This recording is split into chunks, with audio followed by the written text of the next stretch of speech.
అరే ఒక రోజుకు 2 కోట్లు వస్తుంటే నెలకి 50 కోట్లు ఏంట్రా? ఈడేట్ ఆఫ్ ఇండియా. 50 కోట్లు తీసుకోవాల్సిన పని ఏంటండి ఆయనకి?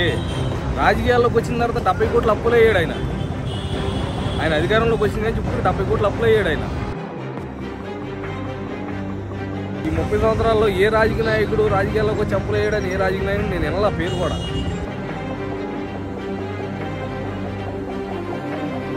అక్కడ సెంటర్లో మోడీ ఉన్నాడు, కింద పవన్ కళ్యాణ్ ఉన్నాడండి. ఏంట్రా అంటే వీళ్ళకి ప్రజలే కావాలి, వీళ్ళకి ఆస్తులు అక్కర్లా, సంపాదించుకోక్కర్లా.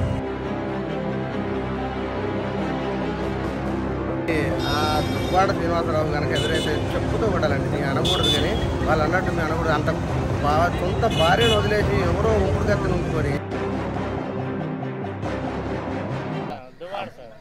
చంద్రబాబు నెలకి పవన్ కళ్యాణ్ 50 కోట్లు ఇస్తాడు అని కామెంట్ చేశారు. అవును, వాడికి తెలుసుగా, వాడు సిబిఐ. అజిత్ దోవలాడు, అజిత్ దోవలు, దువ్వాడ శ్రీనివాస్ కాదాడు, అజిత్ దోవలాడు. వాడు వెళ్ళి చూసి పట్టుకున్నాడు. అరే ఒక రోజుకు 2 కోట్లు వస్తుంటే నెలకి 50 కోట్లు ఏంట్రా?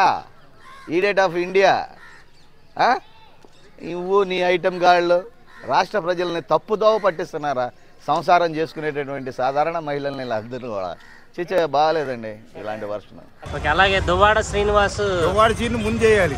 చంద్రబాబు నాయుడు నెలకి 50 కోట్లు ఇస్తాడు పవన్ కళ్యాణ్కి, అందుకని ఏం మాట్లాడతలేదు, ఏం జరిగిన రాష్ట్రంలో అంటున్నాడు. వీడు చూసాడా 50 కోట్లు ఇస్తాం?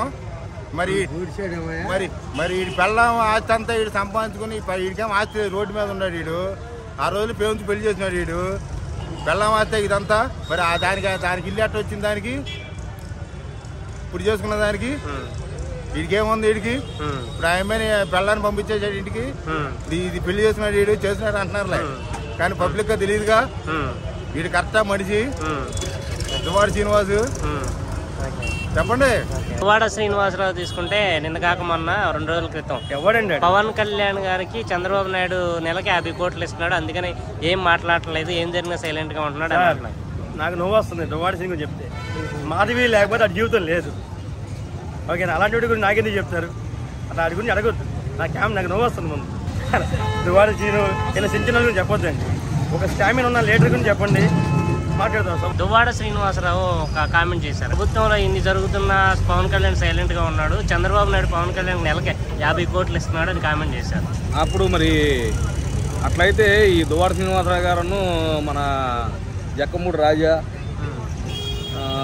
సపోజ్ ఇప్పుడు అంబటి రాంబాబు, కొడాల నాని, వల్లభనేని వంశీ వీళ్ళందరూ మాట్లాడినప్పుడు జగన్మోహన్ రెడ్డి సైలెంట్గా ఉన్నాడు కదా. మరి జగన్మోహన్ రెడ్డి ఎంత ఇస్తున్నప్పుడు వాళ్ళకి? ఇప్పుడు మీరు ఆయన అన్న మాట ఓకే, పవన్ కళ్యాణ్కి ఇస్తున్నాడు, సైలెంట్ ఉన్నాడు అనుకున్నాం. మరి వీళ్ళు ఎంత తీసుకున్నారు అప్పుడు అధికారంలో ఉన్నప్పుడు? దువ్వాడ శ్రీనివాసరావు కూడా మాట్లాడాడు, మన గుడివాడ అమర్నాథ్ మాట్లాడాడు, జక్కమూడి రాజా మాట్లాడాడు, అంబటి రాంబాబు, కొడాల నాని, వల్లభనేని వంశీ, వెల్లంపల్లి శ్రీనివాసరావు, పేరు నానిగాడు, ఒకళ్ళ చెప్పుకుంటా పోతే వీళ్ళందరికీ ఎంత ఇచ్చాడు మరి జగన్ అప్పుడు అధికారంలో ఉన్నప్పుడు? కరెక్టేనా కాదండి గురుగారు? మీరు ఆలోచిస్తుంది ఒకసారి. అంటే వీళ్ళందరూ అంటే కామన్ గా ఉండేవాళ్ళు, పవన్ కళ్యాణ్ స్థాయికి సంబంధించిన కాదు, కానీ ఆయన 50 కోట్లు తీసుకునే వ్యక్తి అంటారా మీరు? 50 కోట్లు తీసుకోవాల్సిన పని ఏంటండి ఆయనకి? రాజకీయాల్లోకి వచ్చిన తర్వాత 70 కోట్లు అప్పులు అయ్యాడు ఆయన. ఆయన అధికారంలోకి వచ్చింది కానీ ఇప్పుడు 70 కోట్లు అప్పులు అయ్యాడు ఆయన. ఏ నాయకుడు అన్న అప్పులు చేసి ఒకటి ఆలోచించండి మీరు. మన నా వయసు వచ్చి 30 చిల్లర ఉంది. ఈ 30 సంవత్సరాల్లో ఏ రాజకీయ నాయకుడు రాజకీయాల్లోకి వచ్చి అప్పులు అయ్యాడని ఏ రాజకీయ నాయకుడు నేను వినలా పేరు కూడా. అక్కడ సెంటర్లో మోడీ ఉన్నాడు, కింద పవన్ కళ్యాణ్ ఉన్నాడు. అంతే. ఏంట్రా అంటే వీళ్ళకి ప్రజలే కావాలి, వీళ్ళకి ఆస్తులు అక్కర్లా, సంపాదించుకోక్కర్లా, పేరు ప్రఖ్యాతలు ఎంతగా అక్కర్లా వీళ్ళకి. ఆయన డబ్బులే సంపాదించుకోవాలనుకుంటే ఒక సినిమా తీస్తే 200 కోట్లు ఇస్తున్నారు కదండి ఆయనకి.